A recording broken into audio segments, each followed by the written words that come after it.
when you're writing and there's there's this moment that comes to your mind and it's just like it's so perfect that you can't not write it, you know what I'm saying? You need to write it exactly as it is. Well, for me, that moment came in the sense of a funeral. One of my characters in the novel that I'm writing is they read about a funeral, and it got me thinking about how funerals are so cool, right? From a literary perspective, of course. I will relax. I feel like they can portray so much character development and growth, which is ironic because the characters can't develop after their funeral. But whether it's the character's grieving or even the character itself who's dying, I feel like it can show so much about those characters, you know. But these moments are in fiction, they're so unusual to us because, well, I don't know about you, but I haven't given my funeral that much thought, and I feel like part of that is because I'm hopefully a bit far away from that. But I don't know, I feel like it takes a certain type of personality and a certain type of environment to think about their funeral, right? Or plan it out. I was watching this video and it was really interesting. I'll leave the link in the description. It was about the funerals they have in Ghana, and they were so surreal how different it is from what we think about when we think about the term funeral, you know. Just people dressed in black and they're sad and they're crying. But in those funerals they were singing and dancing and celebrating, not celebrating the death obviously, but celebrating the life of the person, how much they loved them in their life. They were celebrating that, and how much joy and love and care of the craft of a funeral is something I never thought would be a thing. I remember one of the craziest things in that video was how they would build customized caskets for the people dying. Someone wanted to be buried in the Bible, so that's what she asked for, and then they built her a casket-shaped Bible.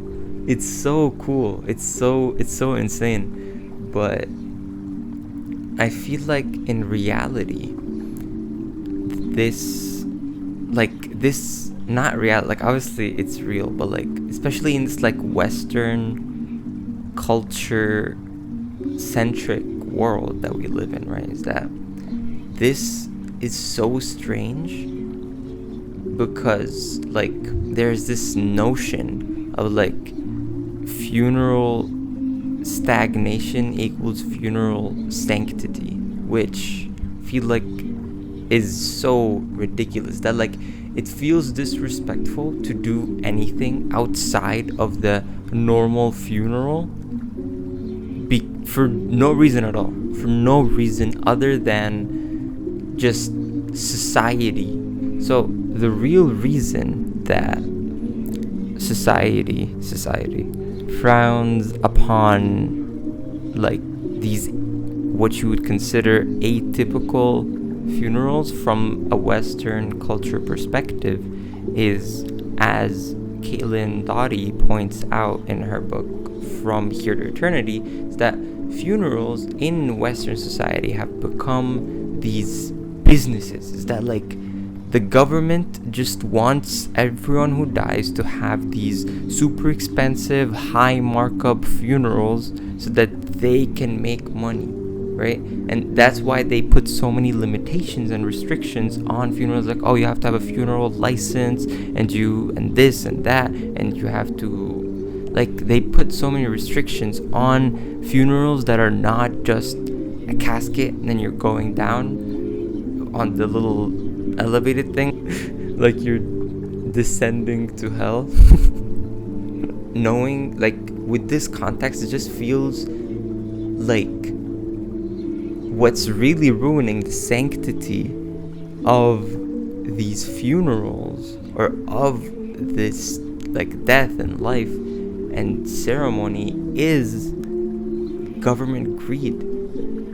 It's just disgusting government greed, and it's so, like, so abhorrent, you know?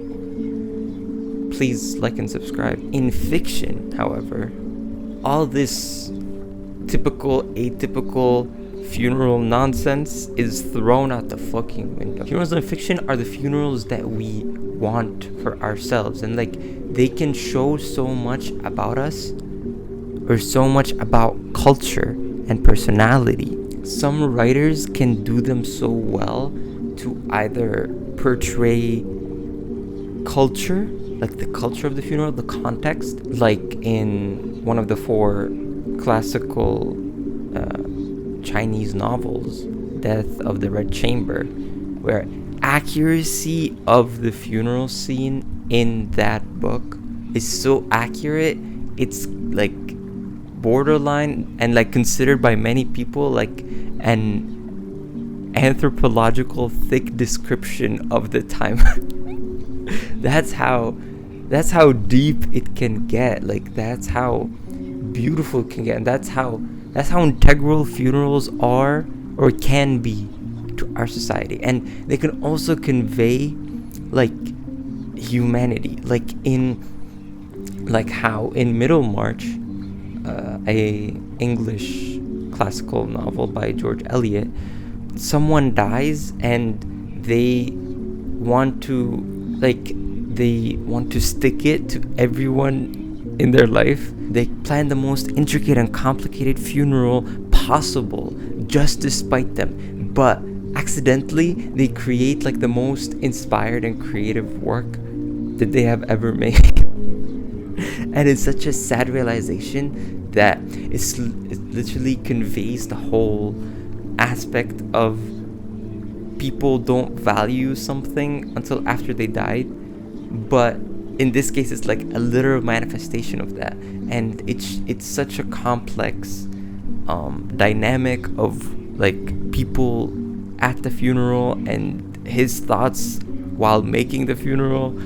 It's beautiful, man. Like, I'll also leave these 2 books in the description. But in conclusion, funerals are pretty boring now.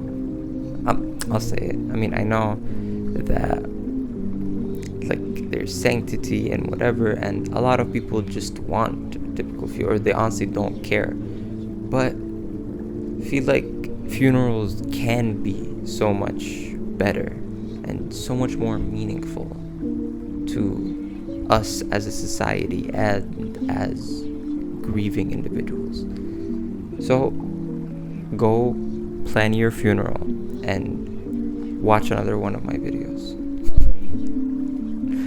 And thank you for watching me win